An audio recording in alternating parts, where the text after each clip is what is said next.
Hi guys, welcome back to Addictive Anna's channel. My name is AnnaBlanca. And I'm Sage. Thanks for joining us today. We're going to be talking about sun. Summer's just coming around. Probably already maybe have gone to the beach a couple times. You're buying sunscreen, getting bathing suits ready, making plans for exotic places you're going to travel later on in the summer and really work on your tan. But there is also some dark sides to this whole thing in terms of toxic sunscreens and the best ways to actually protect yourself in the sun. And we're also going to talk about how to improve your body's own natural resilience in the sun and allow it to protect itself naturally, and the best sunscreen alternatives to the mainstream stuff that you should really be considering using. Would you believe that there are certain ingredients in sunscreen that otherwise they're kind of innocuous until sunlight hits them and then they become incredibly toxic? What do you think of that, Sage? It's amazing and really just too crazy to believe. Blows my mind completely. So one of these ingredients is oxybenzone, and there's a couple alternative ingredients that have similar names and basically similar structures. They're really of the whole same evil family. Basically, oxybenzone is an estrogen mimic. It's like a fake wannabe estrogen that will fill the estrogen receptors in your body, and it does this because it is penetrating so deep into the body. It doesn't just stay on the surface like you would get with a non-nano zinc oxide type sunscreen. It's not staying on the surface. That's why these sunscreens are the ones you don't see on the skin. Oxybenzone penetrates deep into the body, and it's like a game of musical chairs with your hormones. And if the chairs are all getting filled up by this oxybenzone, the healthy stuff like the progesterone and testosterone can't sit down. And so it's going to really mess you up. And oxybenzone penetrates so deep that it is actually found in the breast milk of most mothers, which is just unbelievable. Yeah. And Poor babies. Right. And oxybenzone, yeah, super toxic. It is really not the ultimate at all and not something you want to be putting on your skin. And it's going to be stopping you from really being able to produce vitamin D. Exactly, because the more you cover your skin with sunscreen, the more, of course, you're trying not to get the sunlight hit your skin, but you actually would need that. Need that because you need to have the sun stay on your skin for at least 20 minutes to 30 minutes to develop vitamin D. This is the most natural and most effective way to get that extremely vital vitamin into your body. Without vitamin D, we are exposed to heart disease, a softening of the bones, chronic fatigue, asthma, and even impairment of your cognitive functions. I mean, seriously, you don't want to go to batshit crazy, fall down and break all your bones and cough your brains out and have a heart disease. I know, I'm really painting a very, very bleak picture in here, but please think about it. You need vitamin D in your body. Yeah, this is some ranging into the area of mass exaggeration here, but the real thing to consider is that vitamin D is essential for health on so many levels, including that it also influences genetic expression of over 3,000 genes. The benefit of vitamin D cannot be understated.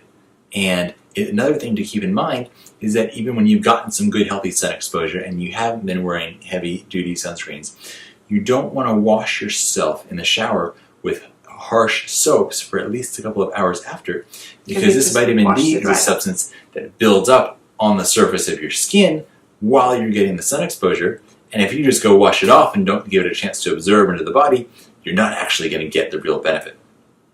And also, if you don't take sunscreen all the time, there's so many other supplements that you can take that will allow your body to prevent sunburn from the inside out. One of them is astaxanthin. Right, so astaxanthin is actually a red algae pigment that is able to improve your body's own resilience to the sun. It's actually improving your ability to not get burnt. Now, I wouldn't go out on a crazy sunny day just on taking astaxanthin alone, but it really helps extend the amount of time that you're able to stay in the sun without getting burnt. And also, on a completely different level, it's been shown to stop macular degeneration in its tracks. So astaxanthin is an amazing supplement that is definitely worth trying. I actually used it a couple of times. I put a couple of drops in my hand, mixed it with my moisturizer and put it on my skin. For a couple of minutes I looked very orangey, but it actually soaked into the skin, and it was a very amazing sunscreen with my own moisturizer. It works. And then the sunscreen that I like to use when I'm surfing, I'll use very cleanly formulated sunscreens that have non-nano zinc. There's some out there that have nano-particulated zinc, which is marketed as not looking as white and able to soak in more.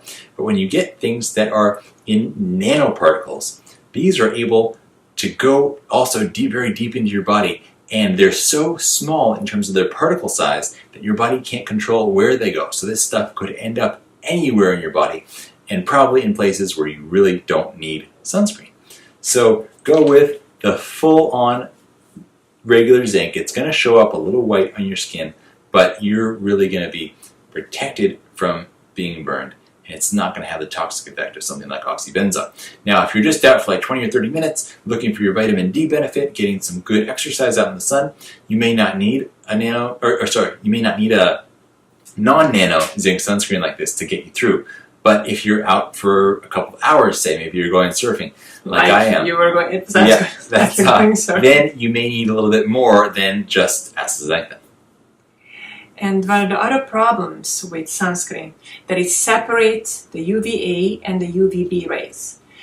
It actually blocks the UVB rays, which would be a great little alarm sign to say, hey, I'm getting burned, let's get out of the sun, let's go into the shade, let's cut back a little bit. But it allows the whole UVA to hit your skin. That's the one that's aging, ladies, the UVA. So sunscreen, as much as we're thinking it's very good for beauty, it's not as good as we're led to believe. Yeah, and if you think about it, our bodies have evolved over thousands, hundreds of thousands of years to deal with the sun. It's part of our evolution. So getting sunburn is never ideal, but we can process a sunburn. We can heal. We can recover. It's not something you want every day. It's not something you want to get, burnt 100 times in a summer. But your body can deal with it. It has natural methods of working on recovering. Your body has not evolved to deal with toxic chemical estrogen-like substances like oxybenzone. So you definitely want to err on the side of dealing with challenges that your body has evolved with, rather than modern toxic chemical challenges. Well put. So I'm just gonna go out gradually and allow my sun tan to develop. For me, that's what works the best. Yep. So hope you guys all have an amazing summer with lots of fun in the sun, jumping in the waves, going in the water, going on great hikes, and put some of this information to use. If you've enjoyed this, we'd love to share more with you in our whole area of health passion. So please follow us or subscribe, and we hope to see you on future episodes.